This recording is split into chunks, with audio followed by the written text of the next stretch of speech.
ठीक है बेटा, चलो आपको क्या पढ़ना था, नॉन स्टोइकियोमेट्रिक डिफेक्ट ना। देखना यहाँ से क्वेश्चंस आते हैं और ये बहुत इंपॉर्टेंट है। अब से ना जितना बार मैं बोलूँगा सब याद करके आना भाई, सारे याद करके आना। देखना उसके बाद इलेक्ट्रोकेमिस्ट्री जब पढ़ाऊंगा ना उस चैप्टर में कहीं बस प्रॉब्लम नहीं आएगा। और बहुत मेहनत करवाता हूँ फिर इधर, अभी तो स्टार्ट नहीं हुआ है, अभी हो जाएगा लेकिन धीरे से।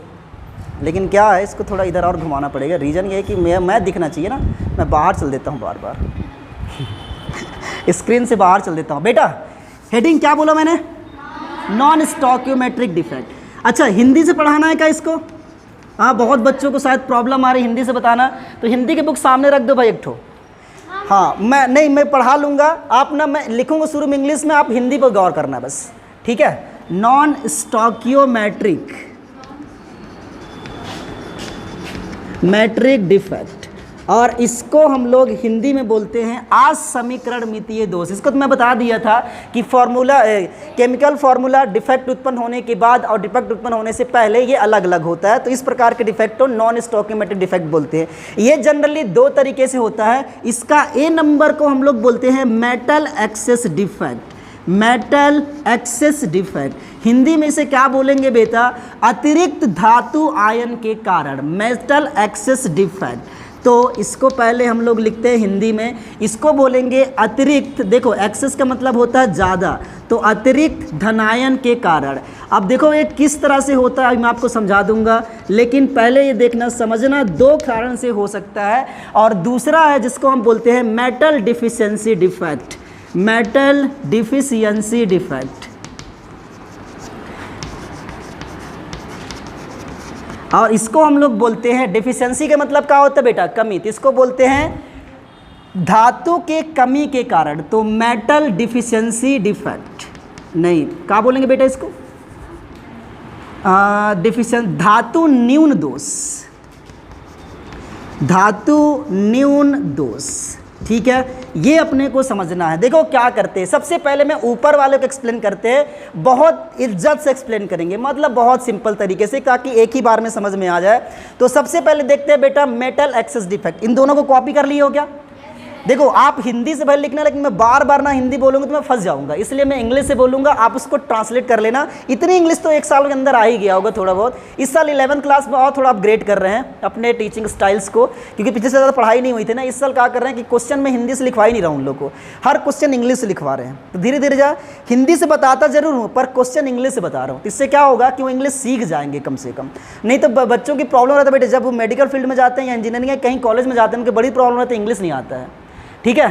तो ये इस साल से शुरू कर रहा हूँ, हालांकि हर साल अपडेट करते हैं कुछ ना कुछ, इस साल ये अपडेट करें। तो बेटा सबसे पहले अपने को पढ़ना है metal access defect. Metal defect को देखो, आपको नाम पता चल रहा होगा कि अतिरिक्त धनायन होना चाहिए। बताओ एक क्रिस्टल ठोस के अंदर में मैंने बोला था कि केटायन और एनायन की संख्या सेम होते हैं। मेटल का क्या मतलब है, तो मेटल का मतलब होता है पॉजिटिव आयन, तो मैं यहाँ पर लिख दे रहा हूँ जटिल धनात्मक आयन। तो बेटा यहाँ पर देखो मेटल एक्सेस डिफेक्ट मतलब अतिरिक्त धन आयन हो जाएगा। ये कैसे हो सकता है, फॉर एग्जाम्पल मैं समझाता हूँ। सुमिला आई है, नहीं आई है, कहाँ है?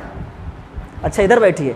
बेटा देखो सिंपल सी बात है, मान लो इस रूम के अंदर में लड़के और लड़कों की संख्या मान लो बराबर है, 10 लड़के और 10 लड़की है। अगर मुझे लड़कियों की संख्या ज़्यादा करना है तो मैं क्या काम कर सकता हूँ, दो प्रोसेस कर सकता हूँ। या तो मैं बाहर से एक लड़की को ऐड कर दूँ, तो लड़कियाँ कितना हो जाएंगे 11, लड़के कितना रहेंगे 10, तो अभी भी लड़की की संख्या ज़्यादा है। इस तरह से एक काम कर दो कि अगर 10 लड़की हैं और 10 लड़के हैं, उसमें से एक लड़का को मैं बाहर कर दूं, तो भी क्या बढ़ जाएंगे, एक लड़की बढ़ जाएंगी ना। लड़के की संख्या कितने हो जाएगी 9, लड़की कितना हो जाएंगी।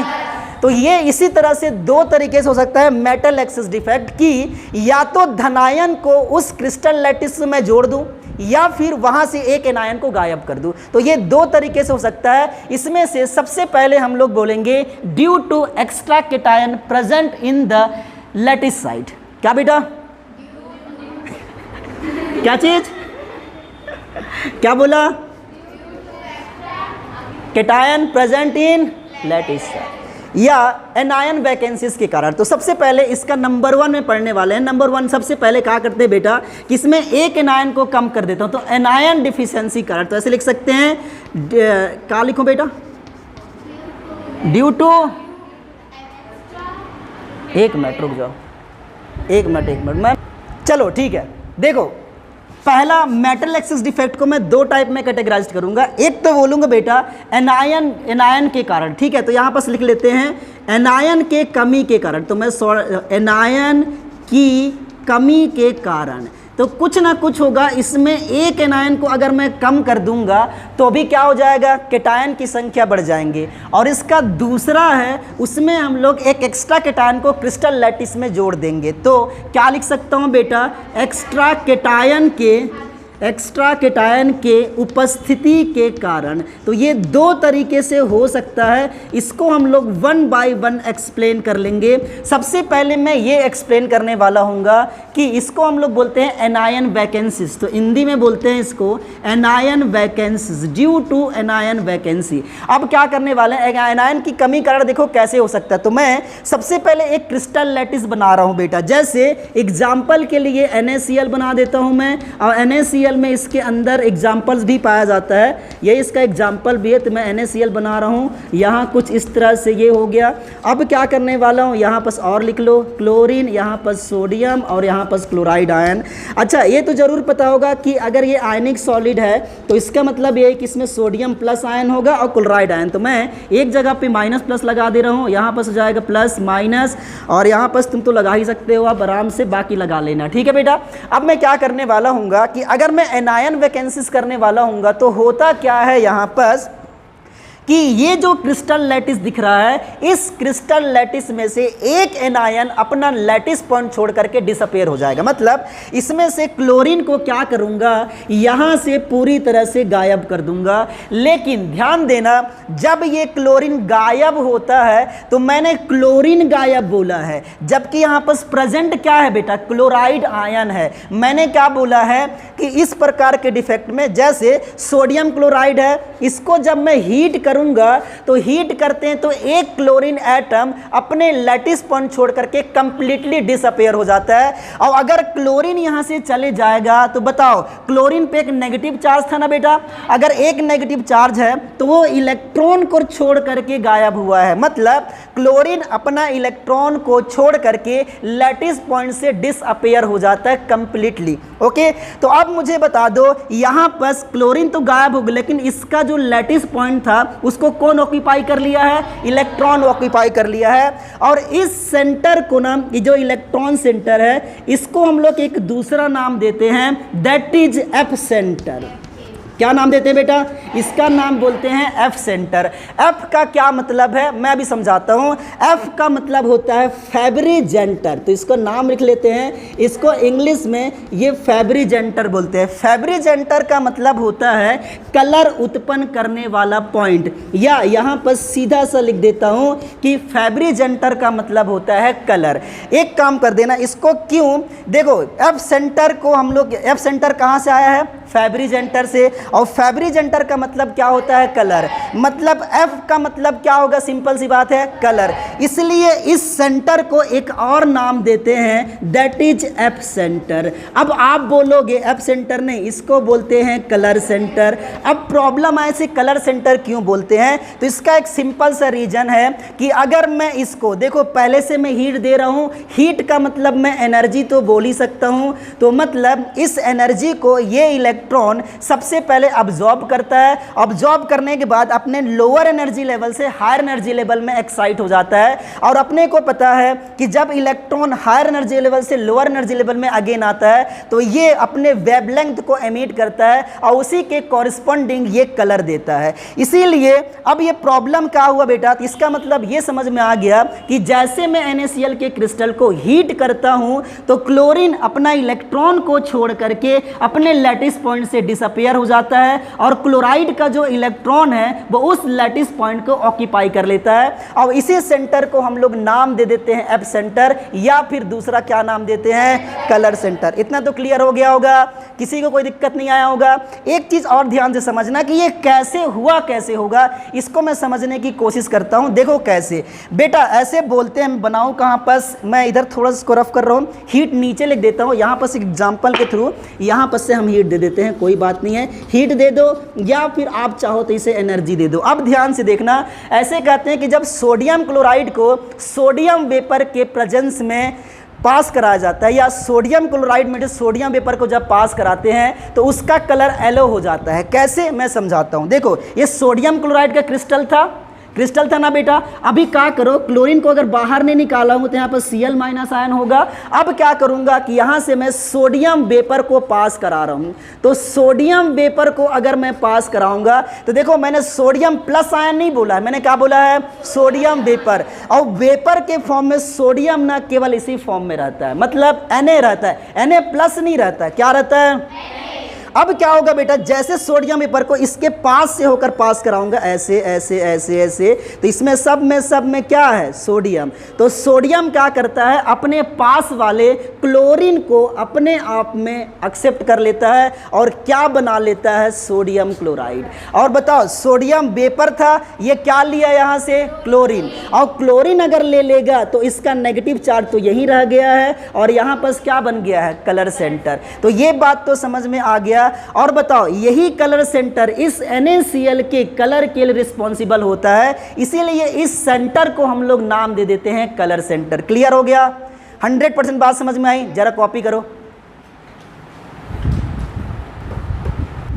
हाँ, इसमें ध्यान रखने वाली बात है बेटा, अगर तुम ध्यान से देखोगे ना तो इसमें एक चीज़ जरूर पता चल रहा होगा। ऐसे बोला जाता है कि एनायन या मेटल एक्सेस डिफेक्ट उन क्रिस्टल के अंदर में पाए जाने की संभावना ज़्यादा होती है जिनमें शॉर्टकी डिफेक्ट पाया जा सकता है। ओके, मतलब इसकी कोऑर्डिनेशन नंबर हाई होना चाहिए वगैरह वगैरह। तो इस बात को जरूर ध्यान रखना। इसको आप पहले नोट्स में लिख के आना घर से, बुक्स देख के। ठीक है बेटा, इसको मैं रफ कर रहा हूँ। अब मैं आपको समझाने वाला हूँ कि एक्स्ट्रा केटायन के कारण कैसे हो सकता है, तो इसको मैं रफ कर रहा हूँ। और सेकंड पॉइंट देखते हैं कि एक्स्ट्रा केटायन के कारण मेटल एक्सेस डिफेक्ट कैसे हो सकता है। बेटा यहाँ से एक क्वेश्चन पहले सुन लो, यहाँ एक क्वेश्चन आ सकता है और वो क्वेश्चन आ सकता है कि क्या कारण है कि जब सोडियम क्लोराइड को हीट किया जाता है तो वो येलो कलर में परिवर्तित हो जाता है। तो रीजन क्या है, मेटल एक्सेस डिफेक्ट। ठीक है, क्या चीज़ बेटा, क्वेश्चन लिखो, पहले क्वेश्चन लिखो। हाँ, लिखना क्या कारण है कि सोडियम क्लोराइड को हीट करने पर, क्या कारण है कि सोडियम क्लोराइड को हीट करने पर यह येलो कलर में परिवर्तित हो जाता है, येलो कलर में चेंज हो जाता है।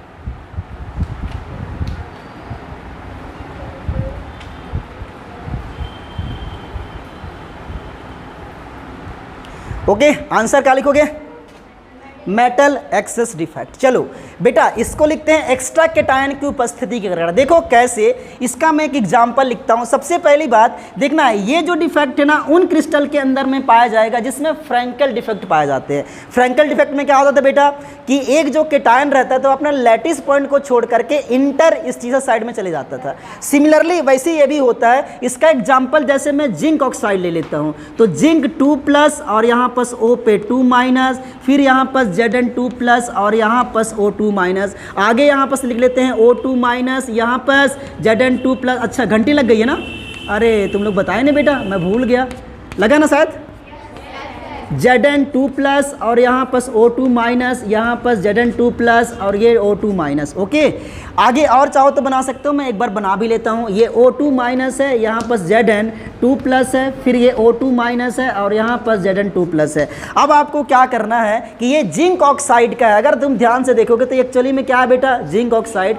अब ऐसे बोलते हैं कि जिंक ऑक्साइड को अगर मैं कभी भी गर्म कर देता हूँ, तो ध्यान देना, गर्म कर देता हूँ तो होगा क्या कि ये जो जिंक ऑक्साइड है इसको मैं थोड़ा स्टाइल मारने के लिए 2 ले लेता हूँ। ठीक है बेटा, कितना ले लेता हूँ, या 1 लेना चाहो तो 1 ले लो, आप कोई फर्क नहीं पड़ता है। जिंक ऑक्साइड को जैसे आप यहाँ से हीट करोगे तो ये क्या बनाता है, Zn2+ और यहाँ से हाफ O2 बन के बाहर निकल जाता है। इसीलिए मैं इसको 2 करके समझाता हूँ। जैसे 2 लिख लिया बेटा, जिंक ऑक्साइड हो गया, इसको आपको हीट करना है तो ये क्या बना दे देगा, 2 Zn2+। और बताओ कितने ऑक्सीजन है यहाँ पर, 2 ऑक्सीजन है और 2 ऑक्सीजन यहाँ से बाहर निकल गए, मतलब O2 बाहर निकल गया। लेकिन एक बात ध्यान से देखना कि जब जिंक ऑक्साइड को मैंने गर्म किया है तो ये Zn2+ आयन में कन्वर्ट हुआ है। इसका मतलब ऑक्सीजन पे क्या होना चाहिए, 2 नेगेटिव चार्ज, लेकिन इसमें 2 नेगेटिव चार्ज दिख रहा है क्या। इसका मतलब इलेक्ट्रॉन कहीं ना कहीं रिलीज हुआ होगा, तो यहाँ से 2 इलेक्ट्रॉन रिलीज हो जाता। ऊपर वालों कैसे बनाओगे, 1 इलेक्ट्रॉन लिख देना। हाफ O2 का मतलब तो 1 ऑक्सीजन होता है, सबको पता होगा, तो ये कोई दिक्कत नहीं है। मतलब जैसे मैं जिंक ऑक्साइड को अगर मैं कभी भी हीट कर देता हूं तो यहां से ऑक्सीजन गायब हो जाता है, और अगर 1 ऑक्सीजन गायब हो जाएगा, 1 ऑक्सीजन गायब हो जाएगा तो यहां पर कितने इलेक्ट्रॉन रह जाएंगे बेटा, 2 इलेक्ट्रॉन। लेकिन जैसे ऐसे होता है तो बताओ एक Zn2+ भी तो एक्स्ट्रा है कि नहीं।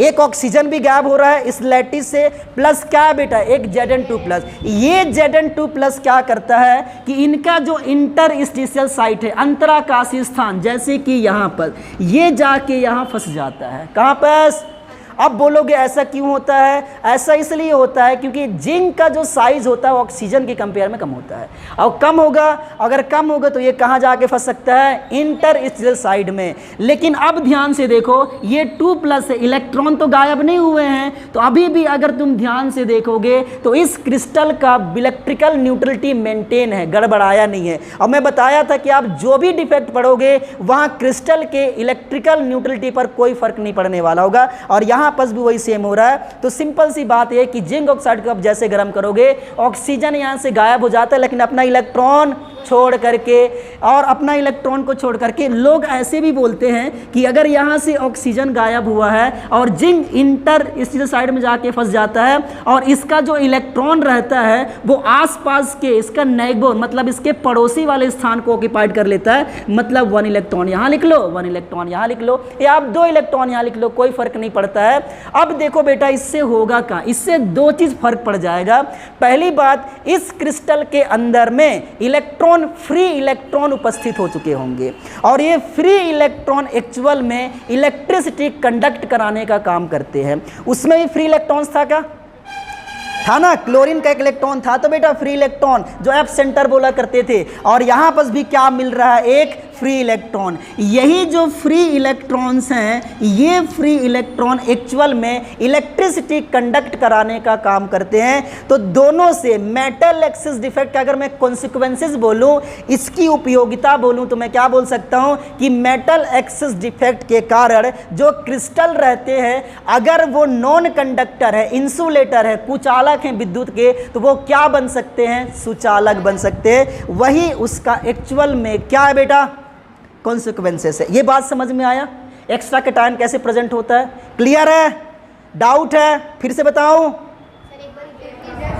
तो मैंने बोला कि जैसे आप इसको आप हीट करोगे तो सिंपल सी बात, ऑक्सीजन तो गैस बन के बाहर निकल जाएगा, और यहाँ पर क्या हो जाएगा, Zn2+, इसके इंटर साइड में आके फंस जाएगा, और ऑक्सीजन के जो 2 इलेक्ट्रॉन है इसके आसपास के स्थान को ऑक्यूपाई कर लेंगे, जिसकी वजह से इलेक्ट्रिकल न्यूट्रलिटी मेंटेन रहेगी। तो बताओ, अभी बताओ, एक कैटायन एक्स्ट्रा हो गया कि नहीं, हो गया ना। तो एक्स्ट्रा कैटायन के कारण भी मेटल एक्सिस डिफेक्ट होता है। क्लियर, एकदम 100%। बहुत स्लो पढ़ाया हूँ भाई, चलो।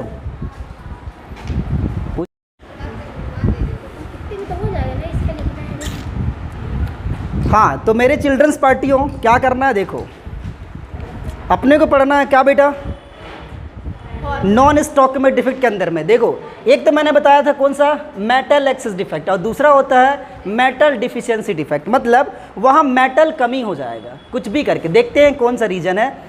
चलो तो दूसरा लिखो बेटा, नॉन स्टॉकियोमेट्रिक के अंदर में क्या नाम, नंबर 2 मेटल डिफिशियंसी डिफेक्ट। इसको बोलते हैं धातु न्यून दोष, मेटल डिफिशियंसी डिफेक्ट।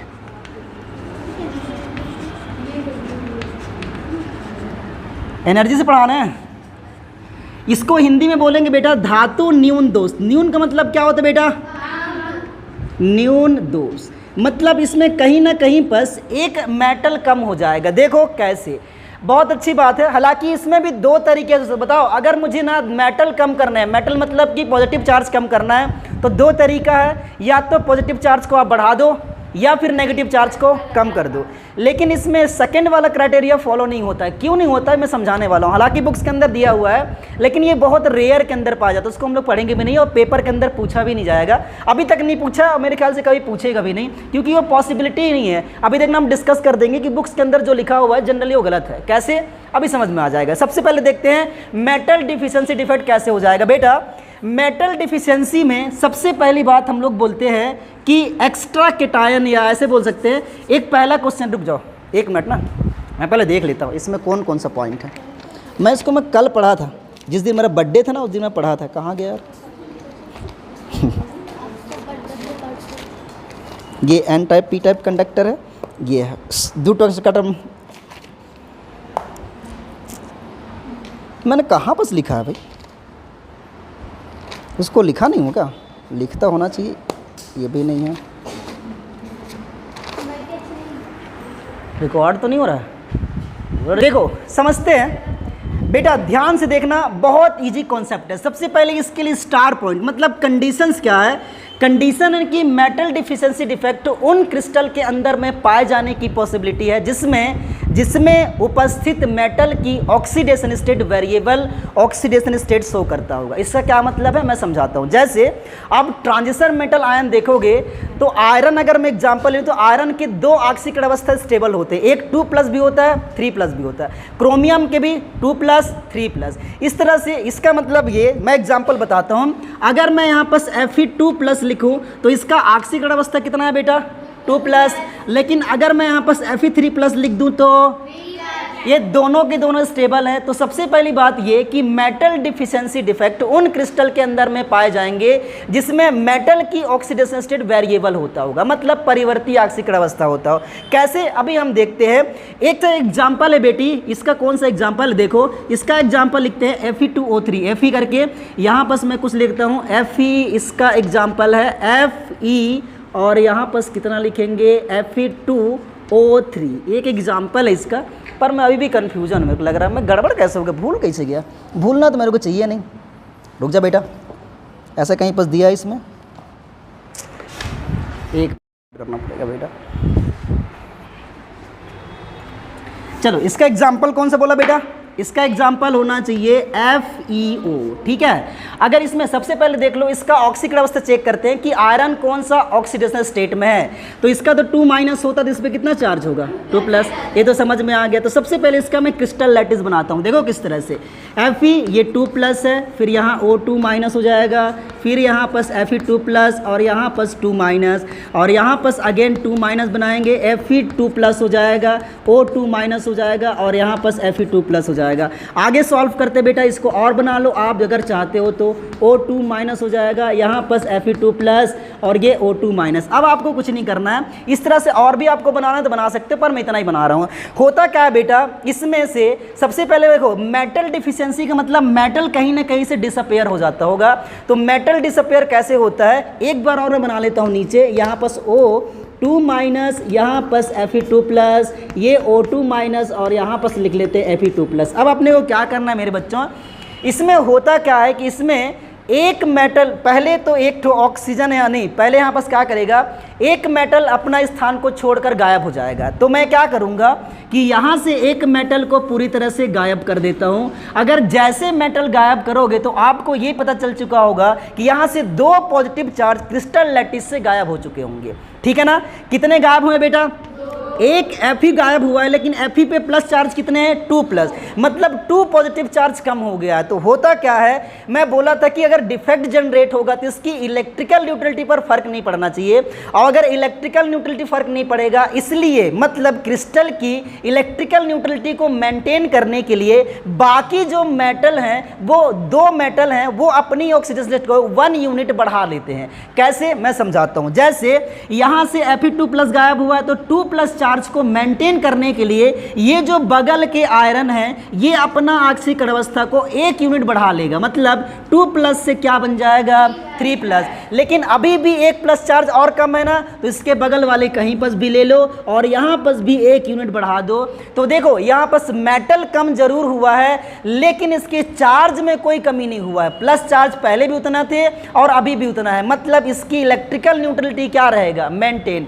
मतलब ऐसा डिफिशियंसी या ऐसा डिफेक्ट उन्हीं क्रिस्टल के अंदर में पाया जा सकता है जिसमें मेटल की ऑक्सीकरण अवस्था अलग अलग प्रकार के हो सकते हैं या परिवर्ती ऑक्सीकरण अवस्था शो कर सकते हैं। तो ये हो गया मेटल डिफिशियंसी डिफेक्ट। एक और रीजन बोलते हैं कि ऐसा भी हो सकता है, कैसे कि देखो अगर मैं क्या करूं कि इसमें देखो, ये तो पहले कहा था मेटल कम होने का कारण हो सकता है, दूसरा लोग ये बोलेंगे कि इसमें एक नेगेटिव चार्ज को ऐड कर दो। नेगेटिव चार्ज को हम लोग यहाँ इसलिए ऐड नहीं कर सकते, बुक के अंदर लिखा हुआ है, क्योंकि नेगेटिव चार्ज का जो साइज होता है ना वो ज़्यादा होता है, मतलब एनायन की साइज केटायन की कंपेयर में बहुत ज़्यादा होता है, इसलिए वो कभी भी वॉइड में ना फंस ही नहीं सकता है, इसलिए वो वाली केस अप्लाई नहीं होगा। इसलिए मैं बोल रहा हूँ कि मेटल डिफिशियंसी डिफेक्ट के अंदर केवल एक ही कंडीशन हो सकता है कि मेटल अपना लैटिस पॉइंट को छोड़कर चले जाए और उसके आसपास के जितने मेटल हैं वो चार्ज को मेंटेन करने के लिए अपना ऑक्सीडेशन स्टेट को 1 यूनिट इंक्रीज कर लेते हैं। तो ये तभी पॉसिबल है जब मेटल की ऑक्सीकरण अवस्था अलग अलग प्रकार के पाए जाए।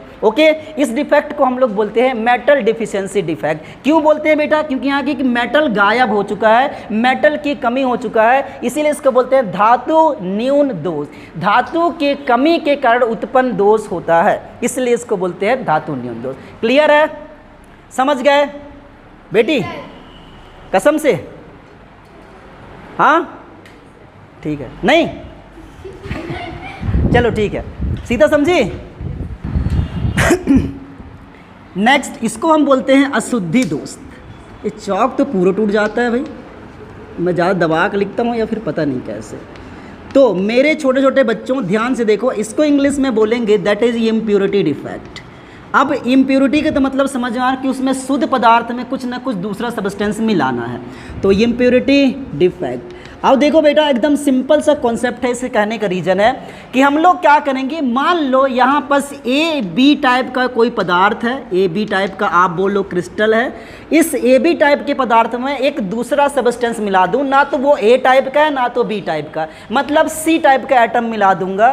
तो बताओ इस प्योर सब्सटेंस के अंदर में आपने क्या कर दिया, एक बाहरी सब्सटेंस मिला दिया है। तो किसी शुद्ध पदार्थ में या शुद्ध क्रिस्टल में किसी बाहरी पदार्थ को मिला देने की प्रोसेस के कारण जो भी डिफेक्ट जनरेट होता है उस डिफेक्ट को हम बोलते हैं इम्प्योरिटी डिफेक्ट या बोलते हैं अशुद्धि दोष। लेकिन अब मैं क्या कर रहा था कि पहले इसको मैं बनाता हूं बी ए और यहाँ पर बी ए, ये लैटिस था, इसके अंदर में मैं जैसे सी सब्सटेंस मिलाया हूं तो इसके कारण क्या उत्पन्न हो गया, कुछ ना कुछ डिफेक्ट जनरेट हो गया। उस डिफेक्ट को हम लोग नाम दे देते हैं इम्प्योरिटी डिफेक्ट। क्या बोलते हैं बेटा, अशुद्धि दोष। और अगर ये अशुद्धि दोष है तो एक काम हम बताओ, अशुद्धि दोष कब आ रहा है, जब हम सी सब्सटेंस को मिला रहे हैं। तो सी सब्सटेंस को इस पदार्थ में मिलाने की जो प्रक्रिया है उस प्रोसेस को हम लोग नाम दे देते हैं डोपिंग। क्या बोल देते हैं, डोपिंग। ओके बेटा, तो यही क्वेश्चन पूछ लेता है कि डोपिंग किसको बोलते हैं, डबल पी रहता है, डोपिंग किसको बोलते हैं। तो आप सिंपल से बता देना कि डोपिंग का मतलब कि किसी शुद्ध क्रिस्टल पदार्थ में, किसी शुद्ध क्रिस्टल पदार्थ में जब दूसरे बाहरी सब्सटेंस को मिलाया जाता है जिसके कारण उस क्रिस्टल में इम्प्योरिटी डिफेक्ट उत्पन्न हो जाता है, तो बाहरी पदार्थ के मिलाने की प्रक्रिया को या घटना को हम डोपिंग कहते हैं। ठीक है, इसका एग्जाम्पल मैं आपको समझाता हूं, देखो कैसे। एक NaCl का मैं क्रिस्टल ले लिया हूं, NaCl इस तरह से मैं बना लेता हूं, ये हो गया, यहाँ पर बनाओ Na, अच्छा Cl, यहाँ पर NaCl, फिर यहाँ पर Na। आपको क्या करना है, यहाँ पर लिखो NaCl, ये हो जाएगा NaCl। इसमें तो आपको पता होगा कि इसमें positive charge, negative charge, positive और नेगेटिव चार्ज ऐसे कुछ तरह से होंगे, बात मानते हो ना। ये मैंने बना दिया है। अब बेटा क्या होगा कि इसमें इम्प्योरिटी डिफेक्ट जनरेट कैसे होता है, ये ऑब्जर्व किया गया है कि ये सोडियम क्लोराइड के प्योर क्रिस्टल में जब मैं स्ट्रोंशियम 2+ को मिला देता हूँ तो इसमें एक डिफेक्ट जनरेट हो जाता है। कैसे, देखो बताओ, स्ट्रोंशियम 2+ में कितने चार्ज हैं, 2 चार्ज, लेकिन बताओ ये केटायन है, ये केटायन को ही रिप्लेस कर सकता है। तो मान लो मैं क्या किया यहाँ पर से कि सोडियम को यहाँ से गायब कर दिया और यहाँ पर क्या लगा दिया, स्ट्रोंशियम 2+। लेकिन मैं बोला हूँ ये कि आप कोई भी डिफेक्ट जनरेट करवाओ, दोनों में इनकी इलेक्ट्रिकल न्यूट्रलिटी पर फर्क नहीं पड़ना चाहिए। अब बताओ यहाँ पर चार्ज ज़्यादा हो चुका है क्या, और चार्ज ज़्यादा हो जाएगा तो इसको इलेक्ट्रिकल न्यूट्रलिटी मेंटेन रखने के लिए क्या करेगा कि आसपास के जो भी कोई सोडियम प्लस आयन होगा वो अपने लैटिस पॉइंट का छोड़ करके कंप्लीट डिसअपेयर हो जाएगा। मतलब ये हुआ कि एक जो स्ट्रोंशियम आयन है वो 2 सोडियम प्लस आयन को रिप्लेस करता है। अब देखो यहाँ डिफेक्ट कैसे जनरेट हुआ होगा भाई, ये केटायन है, हम मान लिए केटायन तो है, कोई दिक्कत नहीं है, लेकिन यहां पर देख लो जहां रेगुलर अरेंजमेंट होना चाहिए था वहां इरेगुलरिटीज आ चुका है। इसके कारण इस क्रिस्टल की प्रॉपर्टी में कुछ ना कुछ चेंजेस आ जाएगा जिसको हम लोग नाम दे देते हैं डिफेक्ट। समझ में आ गया। लेकिन ये कब हुआ बेटा, जब हमने कोई बाहरी सब्सटेंस को मिलाया है तब। तो इस दोष को बोलते हैं इम्प्योरिटी डोप। इसी का एक एग्जांपल है N type P type semiconductor, ये मैं पढ़ाने वाला हूँगा। लेकिन बताओ ये बात समझ में आ गई क्या, क्वेश्चन पूछे जाने की सबसे ज़्यादा पॉसिबिलिटी होता है वो डोपिंग है, कि डोपिंग किसको बोलते हैं। तो आप बता देना कि किसी शुद्ध क्रिस्टल पदार्थ में बाहरी सब्सटेंस को मिलाने पर जो अशुद्धि दोष उत्पन्न होती है, तो बाहरी सब्सटेंस मिलाने की इस घटना को हम लोग डोपिंग कहते हैं। ठीक है, इसे कॉपी करो। अभी आपको